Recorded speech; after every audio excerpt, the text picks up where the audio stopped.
नमस्कार मित्रांनो, मी प्राध्यापक दीपक धुरंधर, संचालक करिअर पॉइंट अकॅडमी. आज आपण पोलीस भरतीची नेमकी सुरुवात कशी करावी, त्याचं नियोजन कसं करावं आणि या नियोजनातून हमखास यशस्वी कसं व्हावं त्या संदर्भात काही बाबींची चर्चा करूया. बघा, सर्वांना परिचित आहे, सर्वांना माहिती आहे की पोलीस भरतीची पात्रता, शैक्षणिक पात्रता केवळ 12वी पास आहे. 10वी झाल्यानंतर 2 वर्ष शिकणारा विद्यार्थी, 18 वर्ष किंबहुना कधी कधी 17 वर्षाचेच मुलं 12वी पास झालेले असतात, 17व्या वर्षी 12वी पास झालेले असतात. अशा मुलांना पोलीस भरतीची नेमकी कशी सुरुवात करावी याबाबत बऱ्यापैकी संभ्रम असतो, है ना. तर याकरिता आपल्याला काही महत्त्वपूर्ण मुद्द्यांची माहिती मी आज आपल्यासोबत संवाद साधतो. बघा, सुरुवात करीत असताना आपण आपली जी उंची आहे, शरीरयष्टी आहे, याची पात्रता जर तुमची असेल, जी ठरलेली उंची आहे पोलीससाठी, मुलांसाठी आहे, मुलींसाठी आहे, ती पात्रता जर असेल आणि आपण 12वी पास जर असू, तर याची सुरुवात करणं काही फारसं कठीण नाही. सर्वात पहिले हा विचार आपल्या मनामध्ये यायला हवा की आपल्याला पोलीस बनायचं आहे. हा विचार अतिशय प्रेरणादायी असतो. ज्याच्या मनात हा विचार आलेला असतो की मला खऱ्या अर्थाने पोलीस बनायचं आहे आणि लवकरात लवकर बनायचं आहे, तर अशा विद्यार्थ्याला, अशा मुलाला, अशा मुलीला कोणीही रोखू शकत नाही. असा माझा आतापर्यंतचा 23 वर्षाचा अनुभव राहिलेला आहे. मी अनेक असे विद्यार्थी पोलीस होताना पाहिले की आपण त्याला पाहिल्यानंतर वाटत नाही की हा खरोखर पोलीस आहे का, है ना. तर याचं कारण काय असेल, तर त्यांनी त्यांची पात्रता तपासून योग्य मार्ग निवडून त्याचा सराव केला. पोलीस भरतीसाठी आवश्यक घटक कोणते आहेत, जसं शारीरिक चाचणीसाठी आपण पाहतो 50 गुणांची शारीरिक चाचणी आहे. 50 गुणांच्या शारीरिक चाचणीमध्ये 3 इव्हेंट आहेत. आता या 3 इव्हेंटमध्ये त्या 3 इव्हेंटची आपण प्रत्यक्ष व्यवस्थितरित्या जाण करून घेतली आणि त्याचा सराव केला. योग्य मार्गदर्शनाच्या माध्यमातून भरपूर सारी प्रॅक्टिस केली, तर मला असं वाटते की कितीही अननोन विद्यार्थी जो पहिल्यांदा करतो आहे तो सुद्धा 45 मार्क मिळू शकतो. आता बरेचदा आम्ही ऐकतो आहे की मुलांचा गोला जात नाही. ठीक आहे, जात नाही, सुरुवातीला जाणार नाही, परंतु आपण एखाद्या टेक्निकल कोचच्या माध्यमातून जर मार्गदर्शन घेतलं आणि त्याचा भरपूर सराव केला, त्याची तंत्र माहिती करून घेतले, तर मला असं वाटते की बऱ्याच विद्यार्थ्यांचा गोला आउट ऑफ जाऊ शकतो. मी अनेक आमच्या अकॅडमी मधले विद्यार्थी पाहिलेत की त्यांना गोला उचलणं सुद्धा कठीण वाटायचं सुरुवातीला, नंतर त्यांनी आउट ऑफ गोला फेकला. मुलींची सुद्धा ती स्थिती आहे, मुलींनी पण आउट ऑफ गोला फेकल्याची उदाहरणं मी पाहतो आहे, दररोज पाहतो आहे डोळ्यांनी. त्यानंतर बाकी इव्हेंट सुरुवातीला स्टॅमिना नसेलही कदाचित, मान्य आहे, परंतु सरावाने हे सर्व शक्य आहे. तर सुरुवात तर आपण ती माहिती घ्यायची की नेमकं आपल्याला करायचं काय आहे शारीरिक चाचणीच्या संदर्भात. नंतर आपण लेखी परीक्षेच्या संदर्भात बोलू. लेखी परीक्षेचा सिलेबस अगदी 8वी 9वी 10वीच्या बेसवरचा सिलेबस असतो, त्यामुळे सर्व घटक विषय सोपे असतात. त्याची संपूर्ण जाण करून जर योग्य नियोजन केलं, योग्य मार्गदर्शन केलं, तर मला असं वाटते की कोणताही विद्यार्थी सहजपणे पोलीस होऊ शकतो आणि पहिल्या दुसऱ्या प्रयत्नात सुद्धा होऊ शकतो. आता याचं नियोजन कसं करावं, नेमकं नियोजनाच्या संदर्भात जे जस्ट 12वी झालेले विद्यार्थी असतात त्यांना विषयांची बऱ्यापैकी जाण नसते आणि अभ्यासाची सुरुवात कुठून करावी आणि दिवसभर जे काही त्यांना वेळ असतो अभ्यासाचा, तर तो कसा घालवायचा, असा संभ्रम बऱ्याच विद्यार्थ्यांना असतो.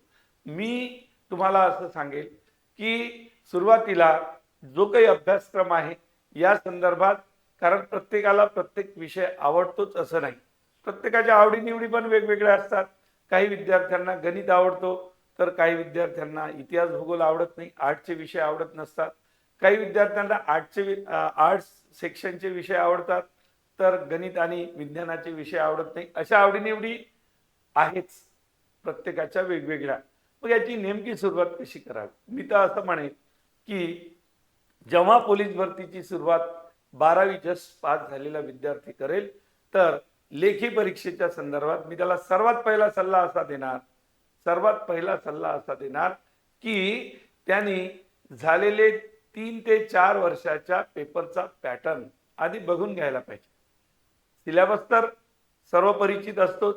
सिलेबसचे ठरलेले विषय आहेत.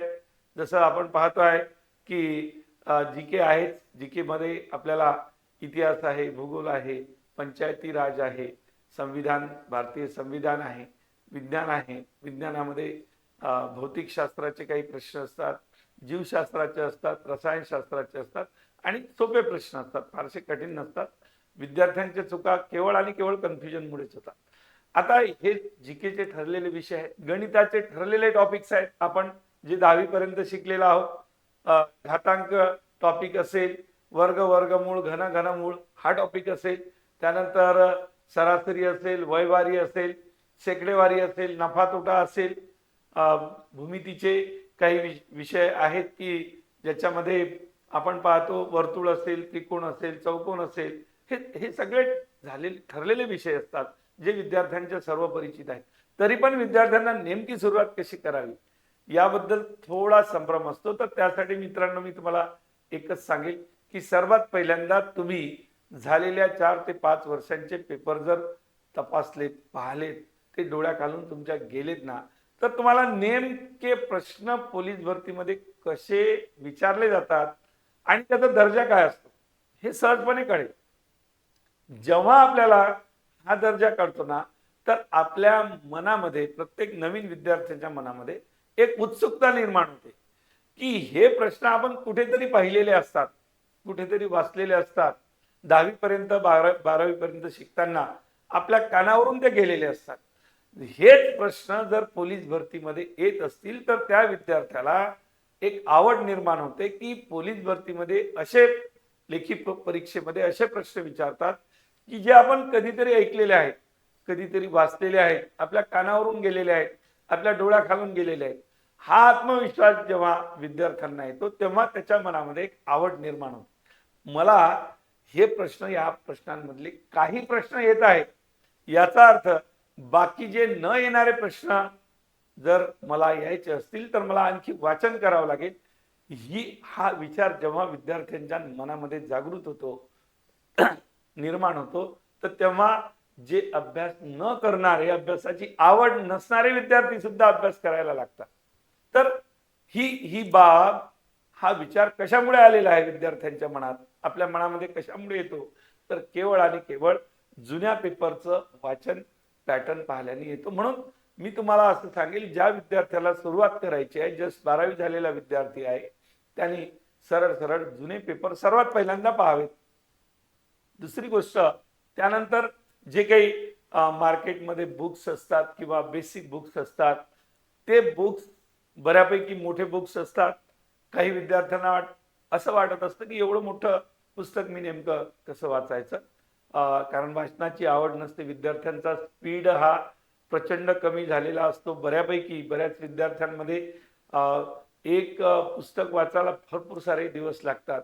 मग अशा वेळी त्याच्यावरचं सोल्युशन काय आहे? तर मी विद्यार्थ्यांना सांगेल की एवढं मोठं पुस्तक वाचून बऱ्यापैकी आपल्याला असा एक तणाव निर्माण होतो की याची नेमकी सुरुवात कुठे करावी.